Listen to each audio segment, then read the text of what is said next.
हरी जय जय राम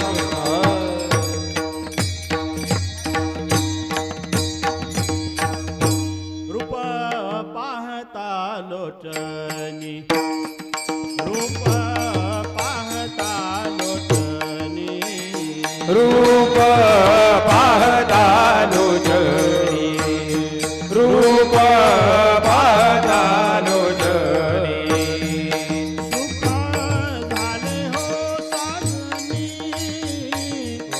सुख झाले हो साधनी तो हा विठ्ठल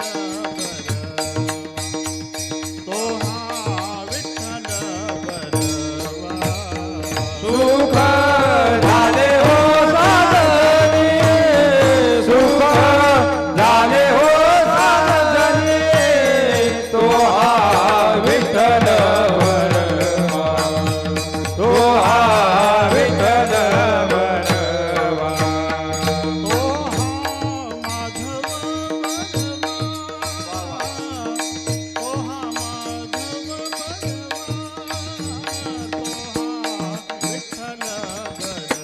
तो हा विठ्ठल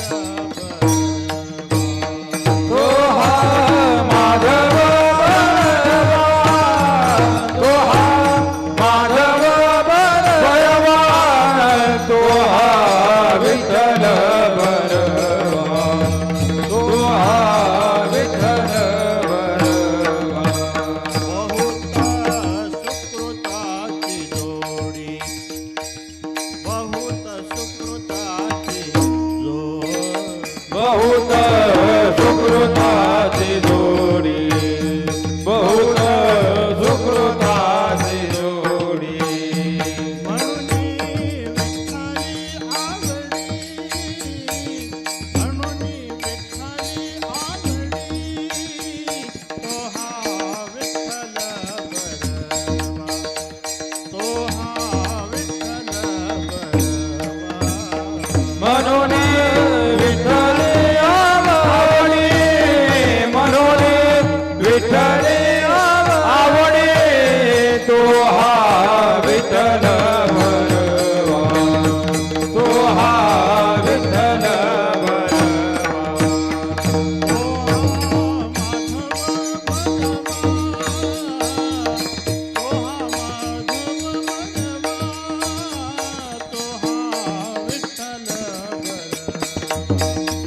तो हा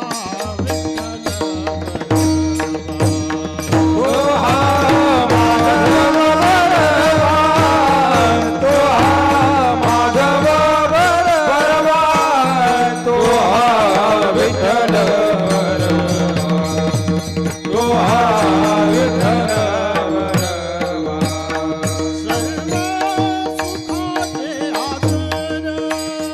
सर्व सुखाचे आधार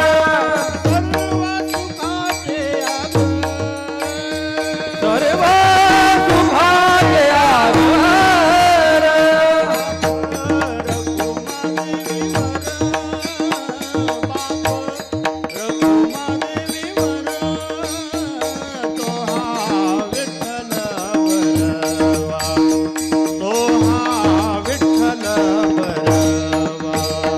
बाप रघुमादेवी वरदान बाप रघुमादेवी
राम कृष्ण हरी जय जय राम जय जय राम जय जय राम.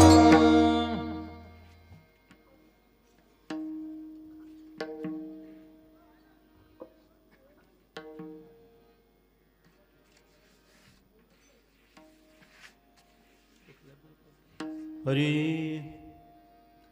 जिंकावा संसार जिंकावा संसार जिंकावा संसार जिंकावा संसार येणे नावे तरी शूर येणे नावे तरी शूर येणे नावे तरी शूर येणे नावे तरी शूर येणे नावे तरी शूर येणे नावे तरी शूर जिंकावा संसार जिंकावा संसार जिंकावा संसार जिंकावा संसार येणे नावे तरी शूर येणे नावे तरी शूर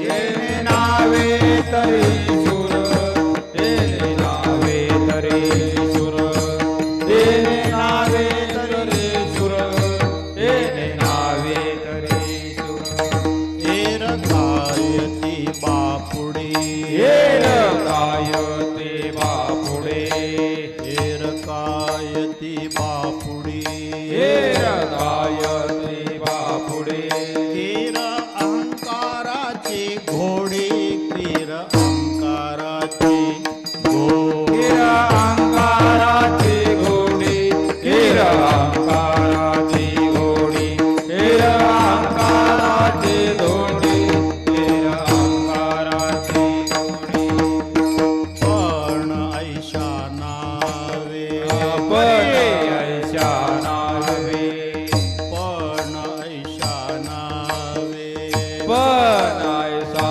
नावे देवधरी जो तो भावे देवधरी जो तो भावे देवधरी तो भावे देवाधरी तो भावे देवाधरी तो भावे देवाधरी तो भावे एरकायती बापुडी हेर कायते बापुडे एरकायती बापुडी हेर कायते बापुडे कीर अहंकाराची घोडी कीर अहंकाराची घोडी गिर अंकाराचे घोडे गिर अंकाराचे घोडे गिर अंकाराचे घोडे गिर अंकाराचे घोडे तुका म्हणे द्यावे तुका म्हणे जावे तुका म्हणे द्यावे तुका म्हणे जावे सत्कीर्तीने बरवे सत्कीर्तीने बरवे सत्य दिले बरवे सत्य दिले बरवे सत्य दिले बरवे सत्य दिले बरवे तुका म्हणे जावे तुका म्हणे जावे तुका म्हणे जावे तुका म्हणे जावे सत्कीर्तीने बरवे सत्कीर्तीने बरवे सत्य दिले बरवे सत्य दिले सत्य दिले बरवे सत्य दिले बरवे एरकायती बापुडी कायते बापुडे एरकायती बापुडी कायते बापुडे कीर अहंकाराची घोडी कीर अहंकाराची घोडी गिर अंकाराची घोडी गिर अंकाराची घोडी गिर अंकाराची घोडी गिर अंकाराची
येणे नावे तरी शूर येणे नावी तरी शूर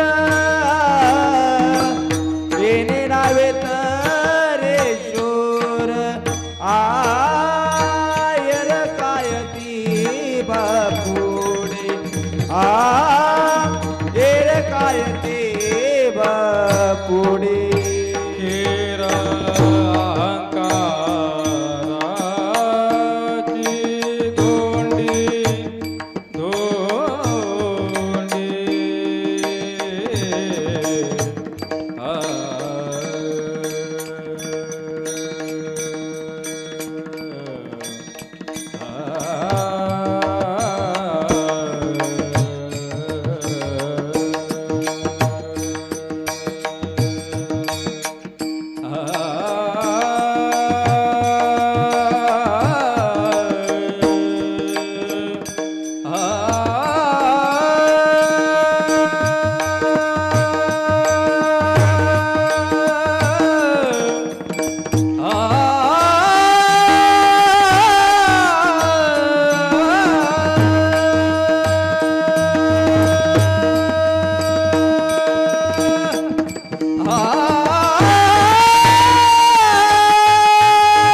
की जी महाराज की जय. भारत माता की जय.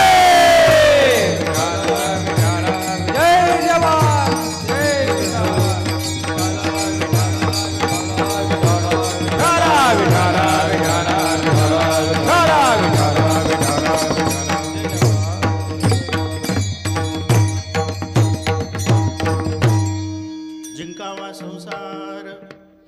जिंकावा संसार येणे नावे तरी शूर. एरकायते बापुडी वीर अहंकाराची घोडी. पण ऐशा नावे देव धरी जो तो भावे. एरकायते बापुडी कीर अहंकाराची घोडी. तुका म्हणे ज्यावे सत्कीर्तीने बरवे. एरकायते बापुडी कीर अहंकाराची घोडी. पांडुरंगा करू पांडुरंगा करू प्रथम नमन. पांडुरंगा करू प्रथम नमन. पांडुरंगा करू प्रथम नमन. दुसरे चरणा संताचे. दुसरे चरणा संताचे.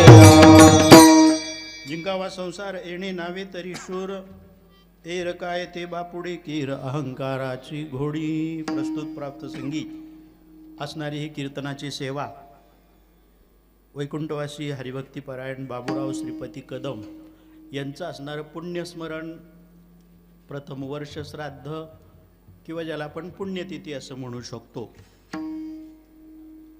आदरणीय वंदनीय वैकुंठवासी बाबूराव श्रीपती कदम यांना भरपूर आयुष्य, दीर्घायुष्य ज्याला म्हणतो आपण, ते 81 वर्षाचं बापूराव हे दीर्घायुष्य म्हणावं लागेल. आजकाल ह्याला इको आहे ना, थोडं कमी करा. आजकाल इतकं आयुष्य लाभत नाही माणसाला. दीर्घायुष्य होते ते.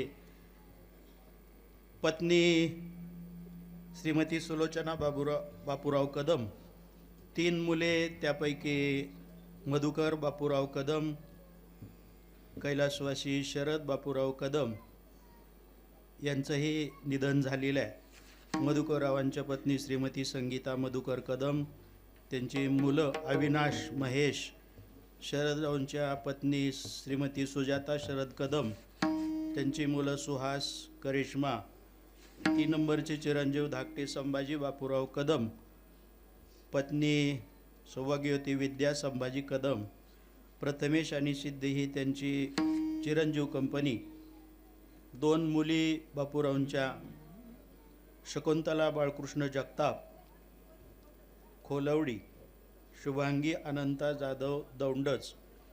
हा एवढा मोठा परिवार आणि त्यांचं गेल्या वर्षी झालेलं प्राणोत्क्रमण आणि त्यानिमित्त हिंदू धर्म संस्कृतीला अनुसरून असणारं हे प्रथम वर्ष श्राद्ध. हे भाऊ फोटो जूते निकालना, जूते यहाँ के हो ना.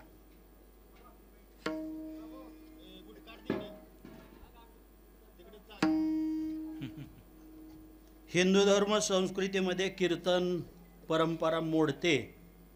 त्यामुळं हिंदू धर्मीयांनी भगवंताचं स्मरण, चिंतन, कीर्तन, पारायण, प्रवचन ऐकताना पायातली पादत्राणं काढणं हे संस्कृतीला अभिवादन करण्यासारखं आहे. विठाला विठाला विठाला विठाला विठाला विठाला विठाला विठाला विठाला विठाला विठाला विठाला विठाला विठाला विठाला. वैकुंठवासी हरिभक्तीपरायण बापूरावजी श्रीपती कदम यांचं हे पुण्यस्मरण आहे.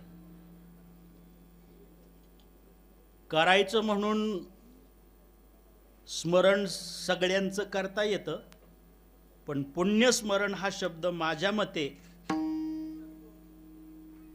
पुण्याचं जीवन जे जगले त्यांनाच लावला तर बरं होईल.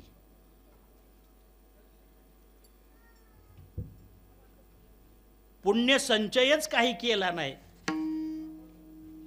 त्याचं नुसतं स्मरण म्हणायचं, पुण्य शब्द लावायचंच नाही त्याच्या पुढं.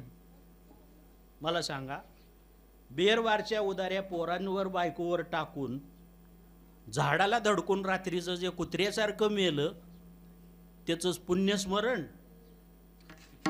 केलं तर ते होईल विनाकारण. विठ्ठल विठ्ठल विठ्ठल विठ्ठल विठ्ठल विठ्ठल विठ्ठल. आदर्श जीवन 3 टप्प्यामध्ये बापूरावांचं जीवन मी तुम्हाला सांगेन. अगदी अगदी अगदी बालवयात 4-6 महिन्याचे असताना पितृछत्र हरपलं, आईनं सांभाळ केला. 14व्या वर्षी 7वी नंतर मिलिटरीमध्ये गेले. म्हणून मी भारत माता की जय जय जयकार केला बरं का. हे समयसूचकता पाहिजे. मी माझ्या आयुष्यामध्ये 40-41 वर्ष झालं कार्यक्रम करतोय. कधी आपल्याकडं आता ती पद्धत आहे ना कीर्तनाचं सौजन्य घेण्याची,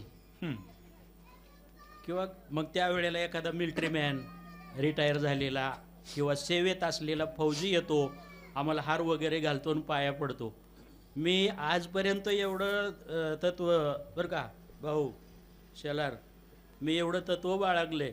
पवार महाराज फौजी मिलिटरी रिटायर्ड असो, आत्ता सध्या कामाला असो, त्या व्यक्तीला मीच सॅल्यूट केलाय या गादीवरनं, पण त्यांच्याकडनं मी पाया पडून कधी घेत नाही. मोठे आहेत, आपल्यापेक्षा फार मोठे आहेत. आपण जर परमार्थामध्ये चिंतनीय परमात्म्याची सेवा करत असतो तर ते देशसेवा करतायत, आपल्यापेक्षा महान आहेत ते व्यक्ती. आणि बापूरावांनी मिलिटरीमध्ये पूर्ण 20 वर्षे सेवा केली. याचा अर्थ देशाचं त्यांच्यावर असणारं मातृभूमीचं ऋण त्यांनी 20 वर्षे सेवा करून फेडलं. हा पहिला जीवनातला टप्पा आहे त्यांच्या. देशाकरता जगले, 20 वर्ष पूर्ण सेवा केली. त्यानंतर 2-4 वर्ष शेती, पत्नी, मुलांचा सांभाळ, 3 मुलं 2 मुली यांचा सांभाळ करण्याकरता जबाबदारी जर कुटुंबाची आपल्या खांद्यावर आहे तर त्या जबाबदारीचं भान ठेवून लोकांनी जगलं पाहिजे. प्रपंचप्रणित अवस्थेमध्ये पडल्यानंतर जबाबदारी टाळू नये माणसाने. काही वेळेला काय होतं, 2-3 मुलं वगैरे झाल्यानंतर ती मग आता सगळं व्याप शेताचं बघू का, इकडं बघू का, तिकडं बघू का, कधी कधी वैतागतो एखादा माणूस. आणि मग ते वैतागलेला माणूस चौकात येऊन गप्पा मारायला लागल्यावर त्याच्या गप्पा ऐकाव्या त्या. तो मूर्ख 2-3 पोरं झाल्यावर गाई गुरं वाढवलेत, शेती आहे सगळं, पण राड्यातनं आता सुचत नाही, काय कटाळलं का नाही एखादं, तर मग चौकात आल्यावर गप्पा त्याच्या ऐकाव्या. मग म्हणतो, भगवी कापडं घालून मला हिमालयात जावं वाटतंय, तुला गावातल्या चौकात मारावं वाटतंय. पडायचं नव्हतं प्रपंचात, पडल्यावर प्रापंचिक जबाबदारी टाळणं हे पाप आहे. विठ्ठल विठ्ठल विठ्ठल विठ्ठल विठ्ठल विठ्ठल विठ्ठल. रोज हरिपाठाला येतोय एखादा भजनी, भैरवनाथाच्या देवळात हरिपाठ रोजचा असतोय. आणि मग ते भजनी एखादा रोज हरिपाठाला येतोय. पण एक दिवशी हरिपाठाला येत असताना 5 वाजता बायकोनं सांगितलं, ओय इकडे या. काय झालं? बायकोनं सांगितलं, 3 दिवस झालं डीपीचा जाळ झालाय गावातल्या, गिरण्या बंद आहे, त्या दळून आणा. ते म्हणला, नाही नाही मला हरिपाठाचा टाइम झाला. ए हरिपाठ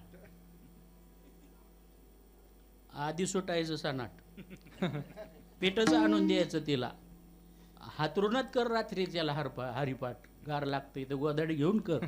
चालतोय की एका दिवशी हरिपाठ तसा लेट झाला तर. प्रपंचात पडलाय ना, प्रापंचिक जबाबदाऱ्या पार पाडल्याच पाहिजे. देशाचं ऋण फेडण्याकरता बापूरावांनी 20 वर्षे त्याच्यामध्ये सेवा केली. हे देशाचं ऋण त्यांनी फेडलं. कुटुंबाला आर्थिक सुबत्ता मिळावी किंवा कुटुंबाचा गाडा चालावा याकरता पुन्हा 20 वर्षाची सर्व्हिस मुंबईला BST मध्ये केली.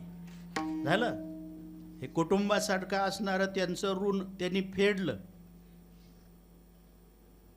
त्यानंतरच्या उर्वरित जीवनामध्ये जणू काही वानप्रस्थ, जो 4था आश्रम सांगितला शास्त्रात, वानप्रस्थ आश्रमात घुसल्यासारखं त्यांनी महर्षी वाल्मिक ऋषींच्या पायी दिंडी सोहळ्याचा उपक्रम आपल्या जीवनामध्ये वारकरी संप्रदायाकडे वळून, म्हणजे धर्माचं जे ऋण आहे आपल्याकडं, देवसेवा सुद्धा आपल्या जीवनात घडावी याकरता वारकऱ्यांचा समुदाय संच एकत्रित करून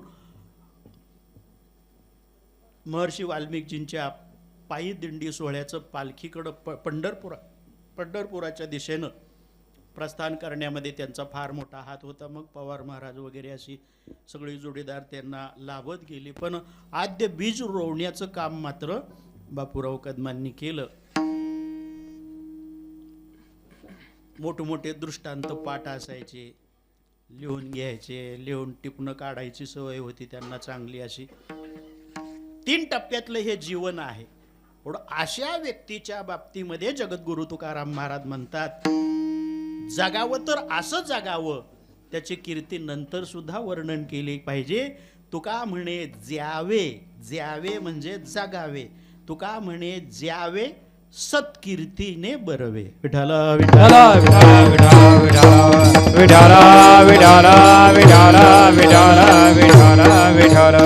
काही माणसं जन्माला येतात, जगतात, मरतात. मरून मरण्यात काही अर्थ नाही हो. वाक्य कळतंय का माझं? मरून मरण्यात नाही अर्थ. मी तसा असं काय ते 1 मिनिटाचं काय असतं की ते क्लिप रील तसल्यातला नाही बरं का. सहजासहजी बोलणारा माणूस आहे. मरून मरण्यात नाही अर्थ. मरून मरण्यात अर्थ नाही, मरून उरण्यात अर्थ आहे. विठाला विठाला विठाला विठाला विठाला विठाला विठाला. पालखी सोहळा वाल्मिकीजींचा निघाला की बापूरावांचं आठवण होणार का नाही? 4 मिलिटरीमॅन गोळा झाले तर बापूरावांची आठवण येणार का नाही? BST मध्ये जिथं डेपोला त्यांनी 20 वर्ष सर्व्हिस केली.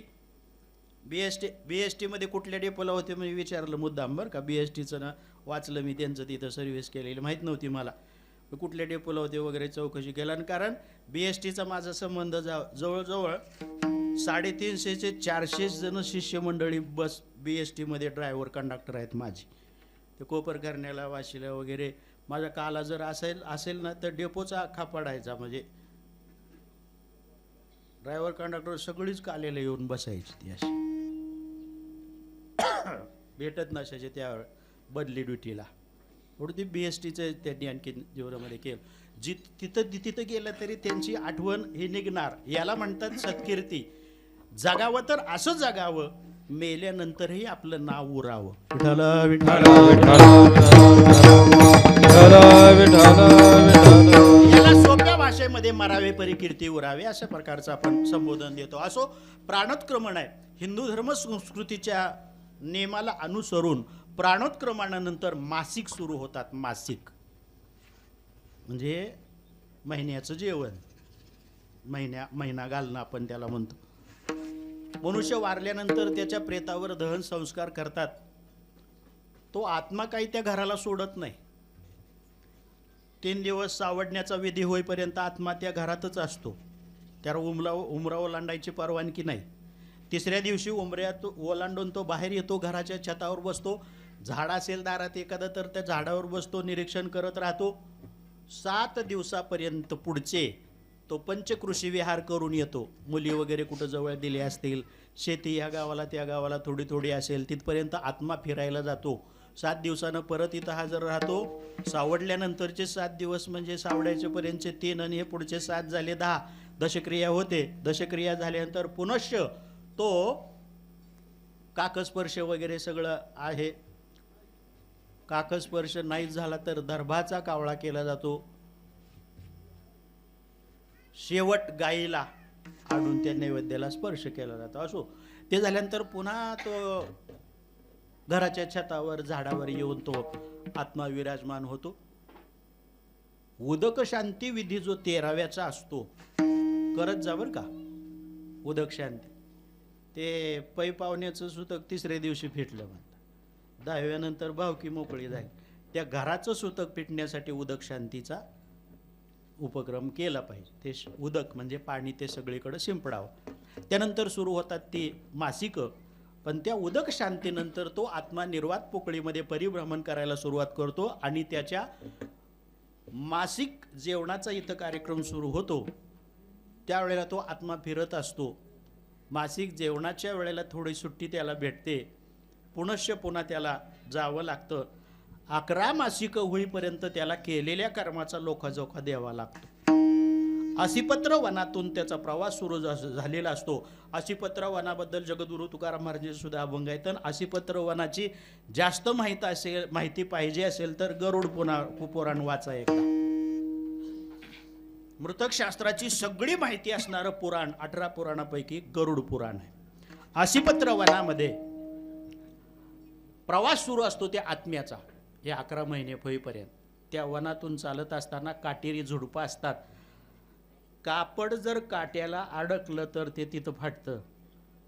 उघडा या चालवलेल्या असतोय या जीवात्म्याला.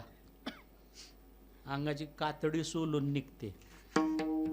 एक बाजू ही आहे, दुसरी बाजू आशिपत्र वनाच्या पलीकडची अशी आहे. गुलाबाच्या पाकळ्यांप्रमाणे मऊ रस्ता आहे, मऊ अशी माती आहे, सुगंध दरवळतो, सुवासिक फुलांचा वास येत राहतो. आदबीनं त्या जीवात्म्याला घेऊन चाललेले असतात. कुठलाही त्रास त्याला नाही. त्रास न होणारा एक रस्ता आहे आणि त्रास होणारा एक रस्ता आहे. आदबीनं अगदी चला थकवा आलाय का, त्या जीवात्म्याला विचारलं जातं त्या सेवकांकडून आशिपत्र वनातल्या, तुम्हाला त्रास होतोय का, जरा थांबूया का, जलप्राशन करायचं आहे का, आराम करूया, गडबड नाही, हळूहळू जाऊया. हे कोणाला विचारतात? बापूरावांसारख्यांना.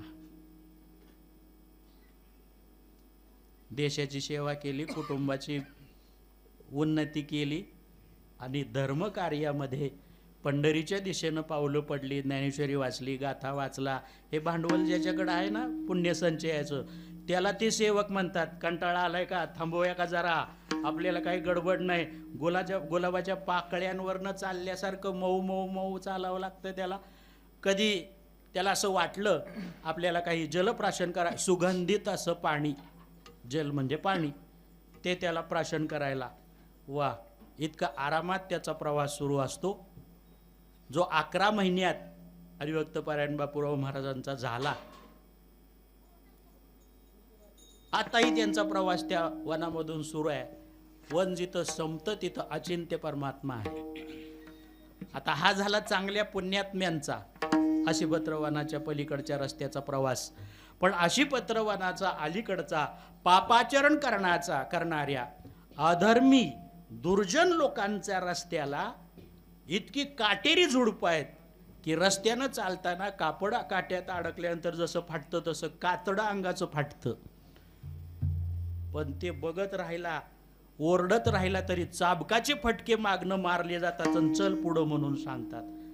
चालून चालून थकला जर पडला उघड्या अंगानं तो जीवात्मा, तर ते खालची जमीन म्हणजे वाळू आहे, वाळू, तप्त तापलेली वाळू, अंगाला चटके बसतात. उताना पालता असं सारखं होत राहतो. लाता घालून उठवला जातो, चल पुढं म्हणून सांगतो. तहान लागली जीवात्मा जर म्हणला तर उकळलेल्या लोहाचा रस त्याला पाजला जातो. लोखंडाचा रस, उकळलेल्या लोखंडाचा रसाला पाणी समजून त्याला प्यायला देतात. नाही पिलं तरी मारतात. हो, कारण ते सेवक तयारीचे असतात सगळे. पे ना म्हणतात, पे. खाली कसा पेत होता? सगळ्या ऊसाच्या काटानं तुझी बाटलीचीच बुचणं होती. डोक्याच्या ऊसात जाऊन बाटली इकडं टोप आणि इकडं टाकत होता. आता पे. तसलं हाला पेस्ट आहेत. दुर्नीतीनं ज्यानं बांध कोरलाय, जमलेली लग्न मोडली, नांदणारी पळवून लावली, सुनेला रांडशिवाय बोललीच नाही, किंवा म्हातारा सुनेला घोड्याशिवाय बोललाच नाही, त्यांच्या गमती सांगतोय मी आशिपत्र वनातल्या. आता आराम करा, पण त्याचा जरा पुढचा विचार करा. पुण्यात्मा बापूरावजी महाराज आशिपत्र वनाच्या चांगल्या रस्त्यानं गेले. चाललाय त्यांचा प्रवास अजून. मध्यान्ह काल जेव्हा होतो आजचा, तेव्हा ते मासिक संपतात. मग आजचा दिवस उजाडतो, त्याला वर्षश्राद्ध म्हणतो आपण. आणि मग भगवंताच्या जवळ जाऊन पोहोचले का, त्याचं सगळं बॅलन्स शीट तिथं तयार असतंय. पापाची एंट्री, पुण्याची एंट्री, बॅलन्स टॅली केला जातो. जो पुण्यवान आहे त्याला आजच्या दिवशी त्याचा आत्मा दुसऱ्या देहामध्ये सोडण्याचं काम होतं. म्हणजे आजच्या दिवशी त्या आत्म्याला दुसरा देह मिळतो, वर्षाच्या आत नाही मिळत बरं का. आपण म्हणतो ना हे ते रांगोळ्या वगैरे काढायचं आणि हे नाटकं नका करून काढू ती रांगोळीला. लगेच कसे आली रांगोळी आणि ह्याच्या जन्माला गेला आणि त्याच्या काय काय तर तोंड घेऊन सांगते ते बिनलाजासारखं, आमच्या बापाची रांगोळी काढली आणि त्याच्या कुत्र्याचं पाय, तू कुत्र्याच्याच लायकीचा होता त्यो. लाज तरी वाटली पाहिजे का नाही सांगायला. 1 वर्षाच्या आत आत्मा दुसरा देह धारण करू शकत नाही. चतुष्पाद, द्विपाद, जलचर, भूचर, खेचर अशा कुठल्या योनीला जन्माला घालायचंय ते पाप पुण्याच्या बॅलन्स शीट नुसार ठरतं. मानव योनीला घालायचं की नाही याचा फार मोठा विचार होतो. आणि मग तोच विचार आता थोड्या वेळानं जो सुरू होणार आहे देवाच्या दारात, आदरणीय बापूरावजी महाराज कदमांचा, त्यासाठी आपण मध्यस्थी राहायचंय म्हणून कीर्तनाला आपण आलोय ना, आम्ही कीर्तन करतोय. म्हणजे हे कीर्तन करून देवाकडं वशीला लावायचं आहे. देवा, बापूराव महाराजांनी पालखी सोहळा सुरू केला, अनेकांना प्रबोधन केलं, काही माध्यम असेल कीर्तन प्रवचन, आणि परमार्थ मार्गाला लावलं. त्यांच्या जाण्यानं आमचा गावाचा असेल, पालखी सोहळ्याचा असेल, प्रत्यक्ष त्या कुटुंबाचा असेल, जो चांगला विचार जो थांबला गेला तो पुढं चालत राहावा याकरता देवा चतुष्पाद, द्विपाद, जलचर, भूचर, खेचर अशा कुठल्याही प्राणी योनीला त्यांना कदमबाबांना जन्माला घालण्याच्या ऐवजी त्यांचे विचार पुन्हा अखंड चालू राहावेत, या वाडी वस्तीला मिळावेत याकरता वशिला म्हणून आपण देवासाठी कीर्तन आज करूया की त्यांना पुन्हा आमच्याच गावात किंवा आमच्या या कुटुंबामध्ये कोणाच्या ना कोणाच्या रूपानं मनुष्य जन्माला घाला. विठ्ठल विठ्ठल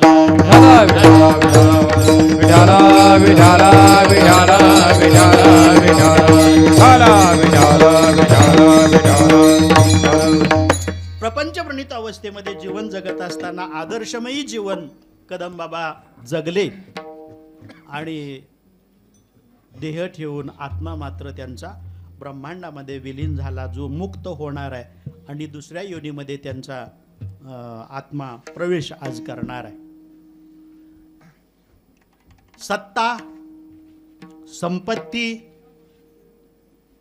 स्वकर्तृत्व आणि ज्ञान, शास्त्रानं या 4 प्रकारचा अहंकार सांगितला आहे. पुन्हा एकदा ऐका. सत्ता, संपत्ती, स्वकर्तृत्व आणि ज्ञान या 4 प्रकारचा अभिमान आहे त्याच्याकडं, माणसाकडं. संत विचारांचा मागोवा घेऊन ज्यांनी जगले ते या अहंकाराला बळी नाही पडले.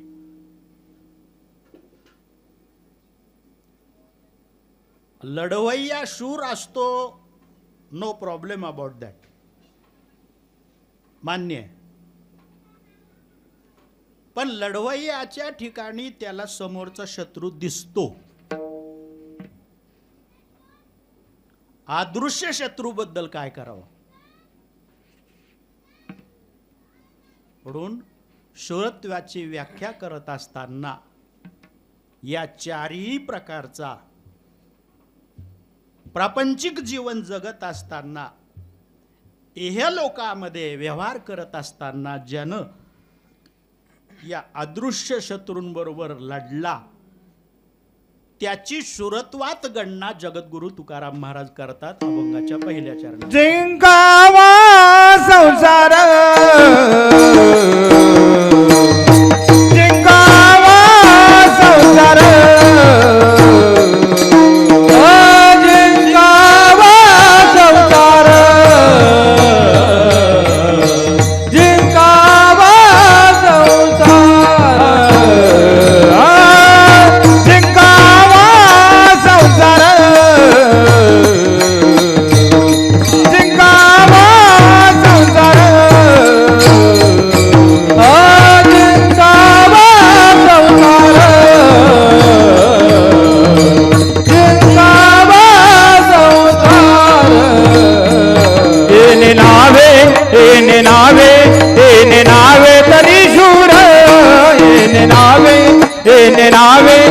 येणे नावे तरी शूर देवा पुढे काय तरी देवा पुढे येणे नावे तरी शूर येणे नावे तरी शूर काय देवा पुढे काय देवा पुढे देवावा संसार देवावा संसार सिंगावा संसार येणे नावे तरी शूर सिंगावा संसार येणे नावे तरी शूर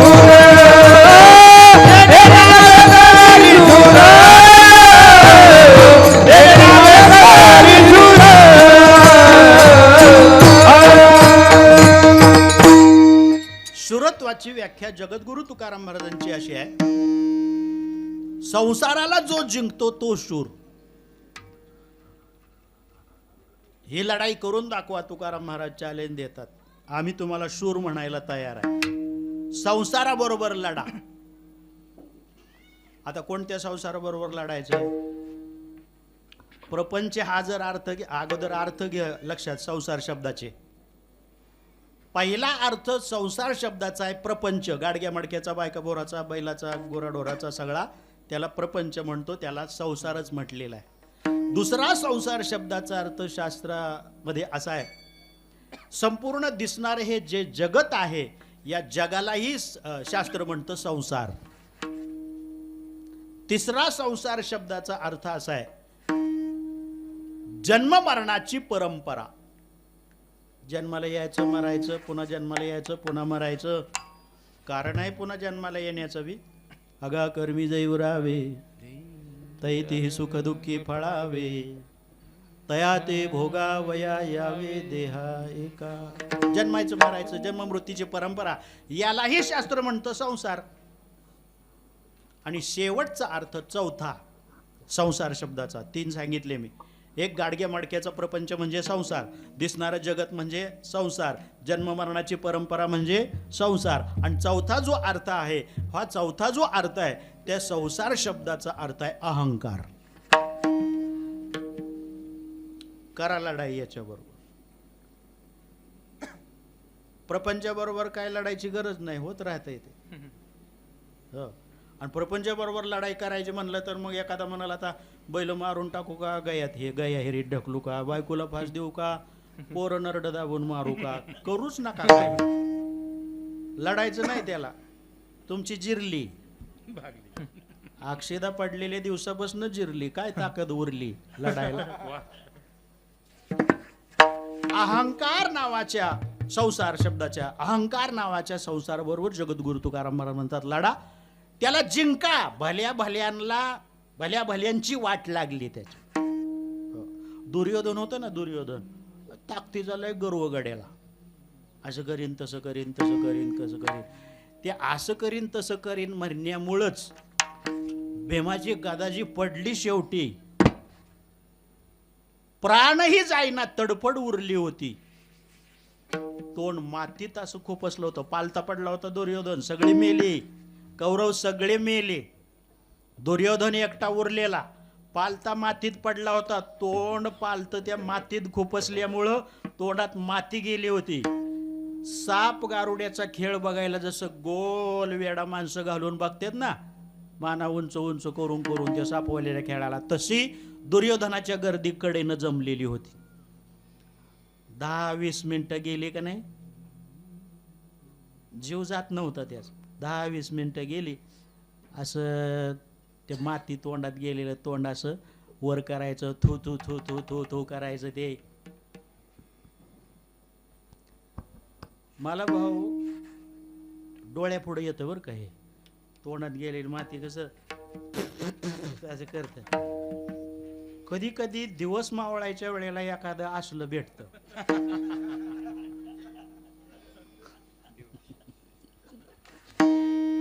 आणि नसतो आम्हाला रस्ता विचारायचा असतो, मार्ग जिथं गुगल बी दाखवत नाही मार्ग, अशाला जावं लागतं. आता बघा, आज रात्री मी 10ला निघणार आहे. खरं तर ह्या कार्यक्रमामुळे अडचण आली बरं का, त्या लोकांची जरा नाराज झाले. पण मी आपलं 40-41 वर्षात एवढं तत्व पाळलंय बरं का पवार महाराज. लक्षात ठेवा, आम्हाला गुरु मानताय तर आमच्याकडनं ह्या गोष्टी काहीतरी शिकल्या पाहिजे. आमचे गुरु असे आणि आमचे गुरु तसे, नुसतं गुरु गुरु चुरू चुरू करून काय. एकदा घेतलेली तारीख दुसरा कार्यक्रम आलाय म्हणून सोडली किंवा टाळली असं मी 41 वर्षात कधी केलं नाही. ही जे कार्यक्रम घेतला का नाही शेलार महाराजांनी, या कदमांनी घरी येऊन, तिथं हडपसरलाच असल्यामुळं घरी येऊन या कार्यक्रमात निमंत्रण, त्या परभणी बरं का सर, जिंतूर तालुका आहे परभणीच्या पुढचा, मंठ्याच्या परभणीच्या मध्ये जिंतूर तालुका, तिथून 8-10 किलोमीटर असं गाव आहे, एक कसर नावाचं गाव, कसर. आणि तिथं बोरीला उतरतात माणसं. बोरी मोठं गाव आहे वाल्यासारखं, आणि तिथनं मग 8-9 किलोमीटर जाय. त्याच्या पुढं दुधगाव म्हणून आहे. दुधगावला मंत्री झाले, आमदार झाले. ते बोरीला कसरला अजून एसटीच नाही गेली कधी. किती वर्ष झालं स्वातंत्र्य मिळाले. असंच रस्ता खराब, तिथून तिथं जायला लागतं. कशाला जाईल गुगल ते. त्यांना आज रात्रीचं, मी बरीच वर्षे त्यांचे जागर काला कार्यक्रम केलेले आहेत. पंढरीनाथ कदम, म्हणजे हे मंगेश जाधव, तर एवढंच होतं त्यावेळेला. तेव्हापासून कार्यक्रम मी भरपूर तिकडं केले. आवड असते लोकांची, पुन्हा पुन्हा यावं. 7-8 वर्षाचा गॅप देतोच असतो मी तसा बी. सारखं कुठवर एकाच गावाला तोंड दाखवावं. काय महाराज लोकांना लय मोठेपणा, 20 वर्ष झालं मी त्या गावाला कीर्तन करतो, कशाला त्यांची तोंड बघतो. तुला काय महाराष्ट्र उताना पडला एवढा मोठा, भरपूर बदलून पाहिजे. असो, काय प्रेमाचाही भाग असतो, मला काय तसं म्हणायचं नाही. 30 आमच्या गुरुवारी आप्पांनी 40 वर्ष एका गावाला कीर्तन केल्याचं ते रेकॉर्ड आहे त्यांचं.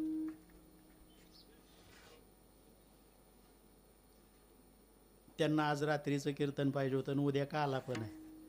आता म्हटलं रात्रीच्या कीर्तनाला तर मी येत नाही, 1-1:30ला हलवून कसाच पोचत नाही. उद्या काला तरी पण घेतलाच पाहिजे म्हणून त्यांचा आग्रह झाला. आता रात्रभर प्रवास करायचा, 10 वाजता निघून रात्रभर प्रवास करून सकाळी उतरणार, काला करून तिकडूनही उद्या रात्रीचा कार्यक्रम कुठलाच घेता येत नाही. मराठवाड्याच्या तिकडच्या त्या टोकाचा किंवा विदर्भातला वाशिम, अमरावती, अकोला तिकडचा कार्यक्रम घेतला ना की 3 दिवस मोडतात एका कार्यक्रमासाठी. आदला दिवस आणि त्याच्या पुढचा दिवस सोडावा लागतो. आग्रही होता तरी मी आपलं म्हटलं हे घेतलेली आहे सेवा. पालखी सोहळ्याचं बीज रवणाऱ्या माणसाची महात्म्याची पुण्यतिथी करायला मिळते, यापेक्षा आणखीन काय मोठा जीवन. हे काही बारीक विचार असतात, तात्विक विचार. त्या तत्वाने चाललं तर काही माणसं मग रागाला येतात. हे असंच करतो, तसं करतो, फटकीनं माणसाला बोलतो. मग बोलतो म्हणजे बोलायलाच आलो ना, बोलायला येतंय म्हणून बोलतो. कसं बी वागायला लागल्यावर मी आपला सरळ निघून जातो. काय करायचं, लोकांना शिकवून लागा, चपल्या काढा, मग कीर्तन ऐका. सांगितलं पाहिजे की नाही, बरं आहे की नाही. काही लोकांना मग हेच वावगं वाटतं, म्हणते मग महाराज लोकांनी असं कशाला बोलावं, हे वागणं बरं नव्हं. पण हे तुला कळायला हवं आपण कसं वागावं. डोक्यावर दे चपल्या आमच्या, मग पण तू पायातनं काढ, आम्ही सांभाळतो तुझ्या चपल्या तोपर्यंत. संस्कृती आहे, हिंदू धर्म संस्कृती आहे, आपल्या जपल्या पाहिजेत अशा. कधी प्रसंग असा दिवस मावळायच्या वेळेला येतो.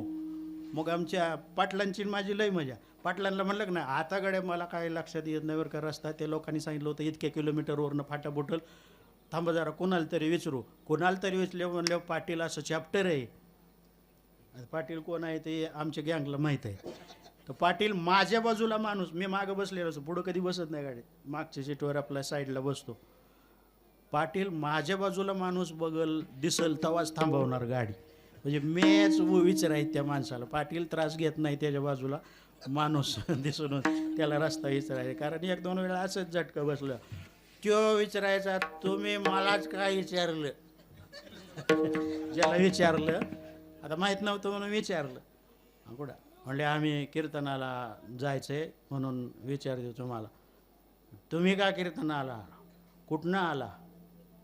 म्हणले आम्ही आलो पुण्यावरनं. कोण आहे? महाराज आहे. महाराज आहे काय? मग आमच्याकडं काय महाराज नाहीत का?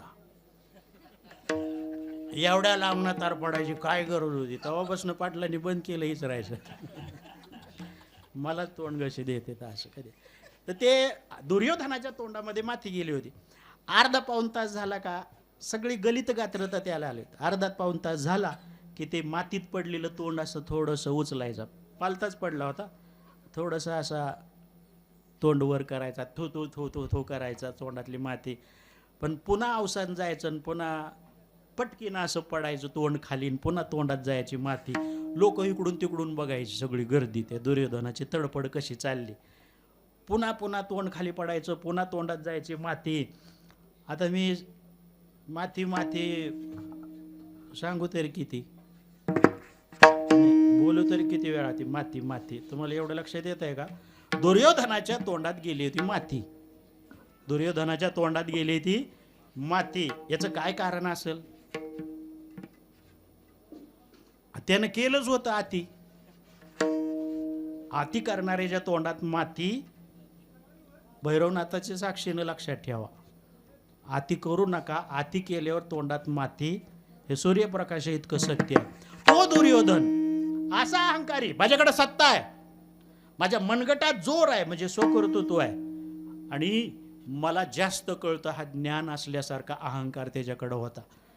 काय काय माझ्यात ताकद झाली पाहिजे, मी अशा प्रकारे ह्याच्यावर विजय मिळवला पाहिजे. हे आयुष्य गेलं दुर्योधनाचं त्याच्यात. सहदेव जे होतं, नकुल सहदेव पांडवांपैकी, त्यातले सहदेव जे आहेत ना, त्या सहदेवजींना औषधशास्त्र, झाडपाल्याचं वगैरे आणि मंत्रतंत्राचं हे टेक्निक ज्ञान होतं. त्यांचा जास्त काळ आपल्या त्या कराडकडं, विंग डोंगराकडं जास्त काळ गेला बरं का सहदेवांचा. हाताला धरायचा आणि म्हणायचं, सहदेवा तुला जास्त तंत्र मंत्र वगैरे काय तर असं काहीतरी मला दे, म्हणजे ताकद इतके वाढली पाहिजे की मी कोणालाच जिंकलो गेलो नाही पाहिजे, अजिंक्य झालो पाहिजे. आणि ती भोळं बिचार सहदेव आपल्या विरोधी पार्टीचं आहे म्हणले, हो कशाला सहकार्य करायचं, त्यांनी निर्णय घ्यावा. पण सहदेव भोळं बिचार धाकटं. अभिमंत्रित करून दिलेलं तेल दुर्योधनाला दिलं त्यानं काय साधना केली असेल सहदेवानी बिचारेन. एक गडवा असा तांब्याचा लोटा, त्याच्यात तेल आणि त्याच्यावर हात ठेवून काय मंत्रोच्चार साधना त्याने केली असेल. आणि ते तेल दुपारच्या वेळेला या दुर्योधनाला नेऊन दिलं त्यानं. हे तेल तुझ्या डोक्याला जर लावलंस ना, अशी प्रचंड ताकद येईल की वज्रदेहासारखं तुझं शरीर होईल. या तेलातच तशी ताकद आहे. दुर्योधन म्हणला, आभारी आहे सहदेवा, तू माझ्यासाठी एवढी साधना करून हे अभिमंत्रित केलेलं तेल मला दिलंस. पण सहदेवानं सांगितलं, दुर्योधना, जसा शाप असतो वरदानाला, जशी पळवाट असते कायद्याला, नियमाला, तसं या तेलाची अशी भानगड आहे वेड्या. हे तेल तुझ्या डोक्याला लागलं पाहिजे, एवढं ध्यानात ठेव. हा म्हणला, त्यात का माझ्या डोक्याला लाव. सांडलवण नाही झाली पाहिजे. तेल ज्याच्या डोक्याला लागल परिणाम वाईट होतील. म्हणजे जा जा जा, आहे लक्षात नाही. दुपारच्या वेळेला मिळालेलं तेल नेऊन आपल्या शयन कक्षातल्या पलंगाखाली त्यानं तो गाडवा ठेवला. म्हणला रात्री लावायची निवांत. बायको आहे म्हणलं, बायको आपली लावल डोक्याला. जेवण वगैरे झालं, रात्रीच्या वेळेला झोपण्याची वेळ झाली. त्या शयन कक्षात महालामध्ये, अंतर्महालामध्ये दुर्योधन आला, पलंगावर बसला. काय माणसांना घाण सवय असते, पलंगावर बसलं तरी गप बसत नाही, पाय हलवीत. असं सायकल आहे का आता ती पाय, त्याची हलकट सवय होती त्या दुर्योधन. बसलं ते पाय हलवीत. पाय हलवल्याचा परिणाम तेलाचा गडवा सांडला. इतकी पॉवर त्या तेलात अभिमंत्रित असल्यामुळं होती तेल साडलेलं इतकं वेगानं त्या जमिनीमध्ये महालातल्या असं घुसलं घुसलं घुसलं खाली कुठपर्यंत गेलं, शेषापर्यंत. आणि शेषाच्या मस्तकाला ते तेल लागलं ना, यांनी सांगितलं होतं काळजी घ्यावी लागेल, दुसऱ्याच्या डोक्याला तेल लागलं तर घोटाळा होईल. शेषाच्या डोक्याला तेल लागल्यावर शेष वर आला, दुर्योधनाला खांबाला महालातल्याच बांधला आणि दुर्योधनाच्या पत्नी बरोबर त्यानं सहवास केला शेषानं. दुर्योधनाला मोकळा केला पत्नीनं आणि विचारलं कसा आला शेष. म्हटलं माझाच गाढवपणा झाला, अभिमंत्रित असणारं तेल मी जपून ठेवायला पाहिजे होतं, पायाचा धक्का लागला आणि ते जमिनीत तेल घुसलं आणि शेष येऊन तुझ्याबरोबर सहवास करून घेतला. आपल्या दोघातच ही गोष्ट राहू दे, झालाय ना आलाय, पण आता काय करावं त्या.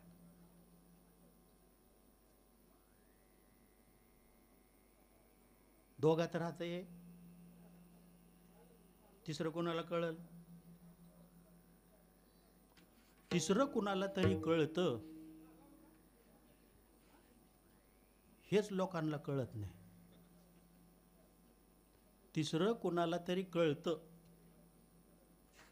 किती झाकलेली गोष्ट तिसऱ्या कुणाला तरी कळते, ही गोष्टच अजून लोकांना कळत नाही, म्हणून आम्हाला पळत जावं लागतं. जाणून अंतर वर्ततास, जाणून अंतर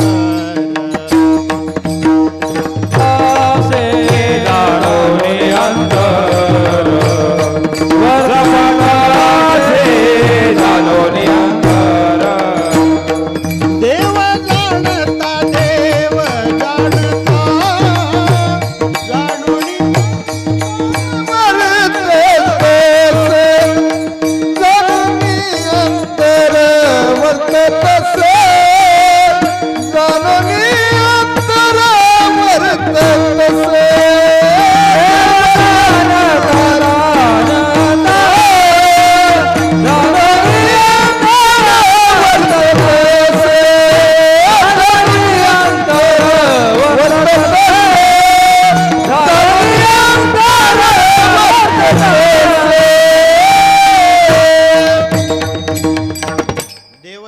देव जाणता हे आपलं पूर्वार्ध चुकलाय. देव चतुर जाणून अंतर वर्ततसे असं आहे ते. चूक कबूल आपल्याला, वरच्या वळीच्या ऐवजी खालची वळ पाहिजे. देव चतुर जाणून अंतर कळतं ना त्याला, देव जाणता कळतं त्याला सगळं, पण त्याला कळतं हेच कळत नाही ना लोकांना. लोक म्हणतात मी काय करतोय कोणाला कळतच नाही. बाप आहे ना बाबा ते. तू म्हणशील बोळीतनं रस्ता गेल्यावर तिकडचा बिअर बार चांगला आहे, आणि रस्त्यावर दिसल्यावर कळतं लोकांना, घुसलेलं कळतं, आतल्या बारमध्ये जाऊ. पण ह्याच्या सृष्टीच्या बाहेर काय आहे? त्रैलोक्य अधिपती सर्वेश्वर परमात्मा आहे, त्याच्या सृष्टीच्या बाहेर काहीच चालत नाही ना, त्याला कळतंय ते सगळं. दुर्योधनाने सांगितलं हे कोणाला कळलं नाही पाहिजे, दोघातच राहू दे. दोघाती म्हणले मी तरी आबरू माझी कशी घालवून घेईन, पण हे ह्या बाबाला कळलं होतं. आणि तो नालायक दुर्योधन कधीही द्रौपदी रस्त्यानं भेटली ना की तिला मुद्दाम असं हेनवल्यासारखं म्हणायचा, 5 नवऱ्याची बायको आहेस. किती नालायकपणा करावं, 5 नवऱ्याची बायको आहेस, आज कोणाची पाळी आहे? किती खालचं बोलणं झालंय. 5 नवरे द्रौपदी खंगली हो, रडायची बिचारी स्वतः. काय करू, काय काय कसं ह्याला बोलायला काय वाटत नाही. किती वाईट आहे हे बोलणं, आज पाळी कोणाची. आणि खंगली बिचारीन कृष्ण कन्हैयाने एक दिवस विचार, द्रौपदी आजारी आहेस ग, काय झालंय तुला? काय बोलली, मानसिक आजार आहे, ताण आहे माझ्यावर. कन्हैयाने सांगितलं सांग ना काय काय मानसिक तणाव आहे तुला. तिने सांगितलं दुर्योधन असा काही प्रश्न मला विचारतो, त्याचं उत्तर काय द्यावं. शर्मेनं माझी मान खाली जाते. कृष्ण कन्हैया म्हणला, शर्मेनं मान घालण्यासारखं पांडवांचं जगणंच नाही. त्यांची पत्नी आहे, तुला मान खाली घालायची काय कारण? एवढी तो दुर्योधन त्रास देतो. काय त्रास देतो बोल? ते सांगितलं, त्रास असा देतो, रस्त्यानं येता जाता, ए गप रे, बस फोटो आता बस, तुझ्याकडे लक्ष जात नाही लोकांचं, लय काढलेला का 50-60 फोटो, बस झालं तेवढं, बस आता एका जागी. हेला बी माझा विरोध असतो. काय उगाच युट्यूब चॅनलला आणि सोडायचं राहायचं कीर्तन, ते असल्यावर बोलण्यावर मर्यादा येतात. मी काय अमर्याद बोलणार आहे, त्याच्या उगाच चर्चेला लोकांना आपलं निमंत्रण दिल्यासारखं होतं. असं का बोलले महाराज, का बोलले.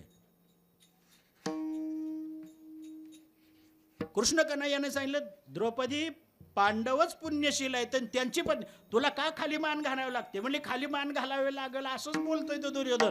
काय बोलतो ते? म्हणले येता जाता कधी गाठ पडली ना कन्हैया, मला तुम्हाला सांगायची सुद्धा लाज वाटते. मूर्ख तो दुर्योधन मला विचारतो, आज पाळी कोणाची? काय सांगू? अन्न पाणी मला गोड लागेना झालंय ते विचारतो तेव्हापासून 2-4 महिने झाले. 10-12 वेळा त्यानं विचार. कृष्ण कन्हैया हसले. द्रौपदी म्हणली, हसायला कसं वाटत नाही काय तुला? मी मरायला लागली. देवानं सांगितलं, पण हे मला मागच सांगायचं ना आजार, आपल्याकडे लय भारी औषध आहे त्या. द्रौपदी म्हणली, मग आता सांग. म्हटलं आता कधी गाठ पडल? गाठ नाही, देवानं सांगितलं, ए आज मुद्दाम होऊन त्याच्या रस्त्यात थांब, त्याची वाट तू बघ. ती म्हणली, मी तर रस्ता चोरून चालते, तो येईल म्हणून. आता डेअरिंग करून रस्त्यावर थांब. ऐसीवर मे मज दावी नारायण.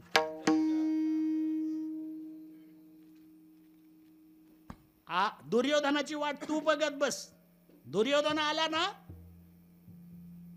किती हटकेल तुला. आज पाळी कोणाची?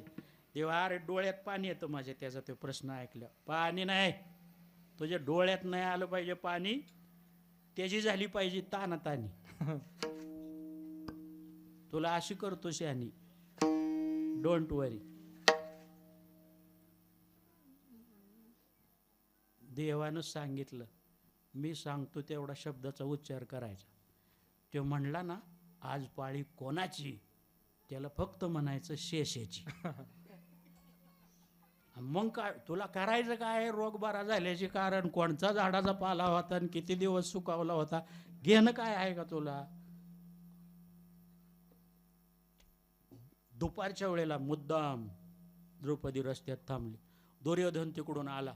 दुर्योधनाकडे डेअरिंग न बघत राहिले, हात माग बांधून. दुर्योधन निम्मा संपला तिथंच. म्हणला, मला बघितल्यावर पळून जाणारी उभा राहिली ती राहिली, हात माग बांधून अगदी छाती काढून रोकठोक माझ्या नजरेला नजर देते, ही काय भानगड? आला जवळ, म्हणला, वहिनी आज पाळी कोणाची? द्रौपदीने विचारलं, कानात मळबिळ नाही ना, नीट ऐकायला येईल का? म्हणलं, हाय चांगले कान आहे माझ्या, ऐकायला येते मला अजून. ऐका मग, आज पाळी शेषाची. जग पळालं ते त्यापासून उलटा खेळ व्हायला लागला. द्रौपदी दिसली का ती बोळीत पळायची. मनगटात जोर होता, मी मोठा सत्ताधीश आहे, संपत्तीवान आहे, पांडवांना दारिद्र्यात कितपत टाकीन, सगळ्या आकांक्षा पोलटाळल्या. जगद्गुरु तुकाराम महाराज म्हणतात, का सत्तेचा, स्वकर्तृत्वाचा, ज्ञानाचा आणि संपत्तीचा अभिमान बाळगण्याची काय गरज आहे? अहंकार नावाच्या गोष्टीला जिंका, तो खरा शूर, अशा प्रकारचं म्हणण्यात येत.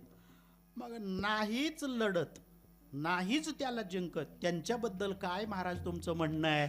महाराजांनी आपलं म्हणणं दुसऱ्या चरणात काय ते बापुडे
पडत नाहीत अहंकाराबरोबर.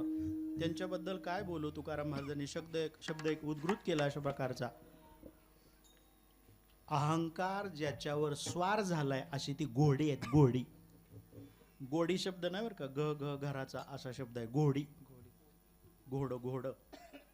अहंकार ज्यांच्यावर स्वार झालाय अशी अहंकार वापरत असलेली अहंकाराची ती घोडी आहेत. घोडी कोण? अहंकाराबरोबर लढायच्याच भानगडीत पडत नाही, अहंकार युक्त जीवन जगतात. शब्द वापरलाय बिचारी आहेत ते, बिचारी, बापुडी. एर काय ती बापुडी, हे लढत नाहीत, अहंकाराला जिंकायच्या भानगडीत पडत नाही. ती बिचारी बापुडी आहेत आणि ती अहंकारानं वापरलेली घोडी आहेत. थोडं बार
अहंकाराबरोबर लढायचंय.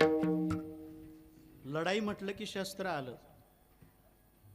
कोणतं तरी शस्त्र लढवय्याकडं, त्या शूरवीराकडं हातात पाहिजे ना.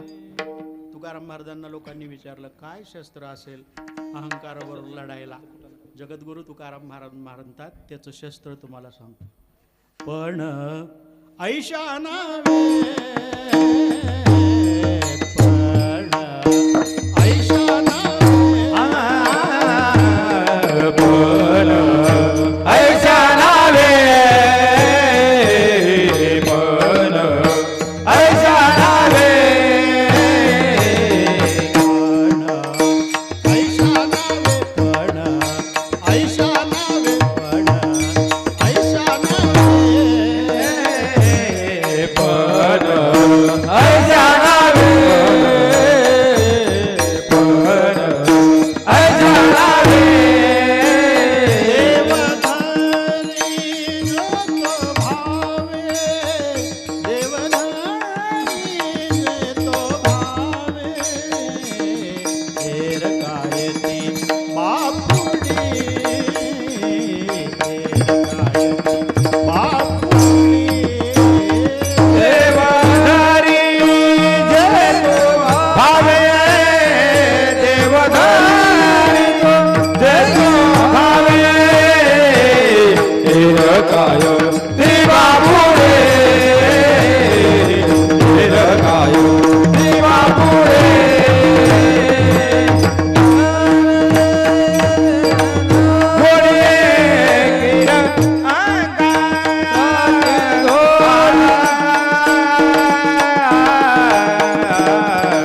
चिंतनामध्ये आपल्या चिंतनामध्ये परमात्मा धरायचा आहे. परमात्म्याचं नाम हे शस्त्र वापरायचं, अहंकारावर वार करायचा आणि त्याला संपुष्टात आणायचा. म्हणजे तुम्ही जिंकले गेला. म्हणजे खऱ्या अर्थानं शास्त्र संविधानाच्या नुसार तुम्ही शूर ठरता. जगद्गुरु तुकाराम महाराज अशा प्रकारचं एक लढाई करायला तुम्हाला आम्हाला सांगतात या अभंगाद्वारे. आणि जो या लढाईमध्ये जिंकेल त्याची कीर्ती मात्र कायमस्वरूपी लोकोत्तर कीर्ती अशी पसरत जाते. चांगल्या माणसांची, शुरत्वाची आजही हिंदू धर्माचं आराध्य दैवत ज्यांना आपण मानतो, छत्रपती शिवाजी महाराज, संभाजी महाराज यांची गुण गायले जातात, कीर्ती वर्णन केली जाते. बाजीप्रभू देशपांडेंची असेल, तानाजी मालुसरे यांची असेल, अगदी अलीकडच्या काळापर्यंत देशभक्त थोर जे होऊन गेले, सुभाषचंद्र बोस असतील, यांची कीर्ती वाखाणली जाते. अर्थात कीर्तीच्या बाबतीमध्ये वर्णन असं आहे की कीर्ती त्यांनी चांगल्या माणसांची कीर्ती ती सत्कीर्ती असते आणि ती कीर्ती पसरवायला प्रिंटिंग प्रेसच्या छापायची गरज नसते. त्याची प्रिंटिंग प्रेस फार मोठी आहे. कुठली आहे? कीर्तिमुख त्यांचे नारायण, वाऱ्या हाती माप चाले सज्जनांचे कीर्तिमुख द्या. परमात्माच स्वमुखानं त्यांची कीर्ती वर्णन करत राहतो. दिगंतात कीर्ती पसरते, अशी पसरली पाहिजे, असंच जीवन जगलं पाहिजे. हे कदमबाबांच्या, हरिभक्तपरायण वैकुंठवासी कदमबाबांच्या पूर्ण जीवनाच्या आलेखावरून दिसतं. आपल्या जीवनामध्ये बालवयामध्ये पितृछत्र हरपून सुद्धा आईनं संगोपन केलं. नंतर मिलिटरीमध्ये 20 वर्षे सर्व्हिस, पुन्हा 2-4 वर्षे शेतीचं काबाड कष्ट करून पुन्हा BSTची मुंबईची 20 वर्षाची सर्व्हिस. या प्रपंचाला आधार म्हणून आर्थिक सुबत्ता पाहिजे, भिक्षा पात्र अवलंबिणे जळो जिने लाजिरवाणे. मोठी भाषणं करतो आणि इकडं फिरन तिकडं लोकाला अक्कल शिकवतो. पुन्हा बायको शेजाऱ्याच्या घरी जर पीठ मागायला जात असेल उसनं भाकरीसाठी, तर त्याच्या जिंदगीत काय अर्थ आहे? बाकीचं फालतूपणा करायला, व्यसनं वगैरे करायला पैसा आहे त्याच्याकडं, पण घरच्या लोकांना सांभाळायला नाही. हे योग्य नाही. त्या आपल्या जिंदगीमध्ये त्यांनी, कदमबाबांनी उर्वरित आयुष्यामध्ये 4थ्या आश्रमाची जोड, ज्याला वानप्रस्थ म्हटलेलं आहे, प्रपंचाचा विचार जास्त न करता परमार्थाचा, भगवत भक्तीचा छंद त्यांनी जोपासला. आणि महर्षी वाल्मिक ऋषींच्या पालखी सोहळ्याची धुरा म्हणजे त्याचं अगोदर नियोजन केलं आणि त्याची मुहूर्तमेढ उभारून पंचकृषीतल्या सगळ्या, काही धनाढ्य असतील, काही बलाढ्य असतील, काही वारकरी असतील, यांच्या सगळ्यांचा मेळा, एकत्रित मेळ करून हा पंढरीच्या वाटेनं चालणारा खेळ त्यांनी सुरू केला. तो खेळ सुरू करण्यात त्यांनी जीवनातला दिला आपला वेळ, म्हणून हा एवढा लागलाय आज मेळ. हे आपल्या जीवनात जगावं कसं हे त्यांनी शिकवलं. आणि शूर त्यांना म्हणता येईल. 4ही प्रकारचा अहंकार जीवनामध्ये प्रत्यक्षात उतरून लढाई करून तो जिंकून दाखवला. त्यांना शूर म्हणावं लागेल. महाराज सांगतात असंच जगलं पाहिजे. तुका म्हणे जावे, तुका म्हणे जावे,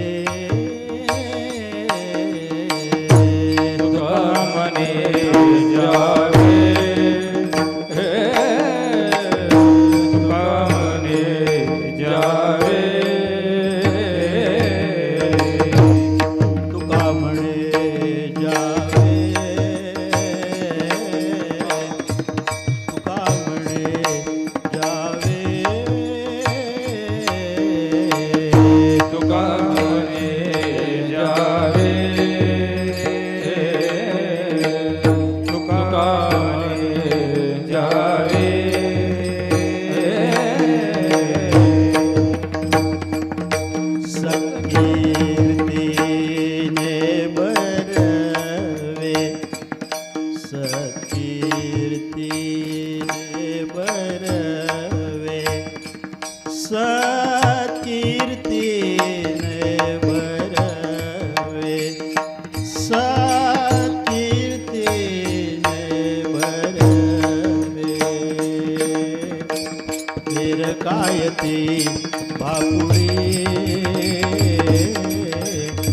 एरकायते बापुडे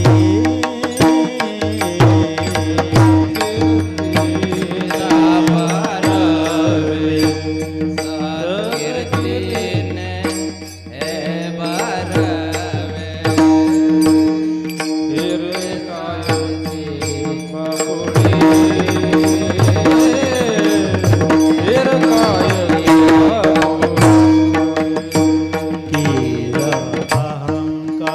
अहंकाराची घोडी कीर अहंकाराची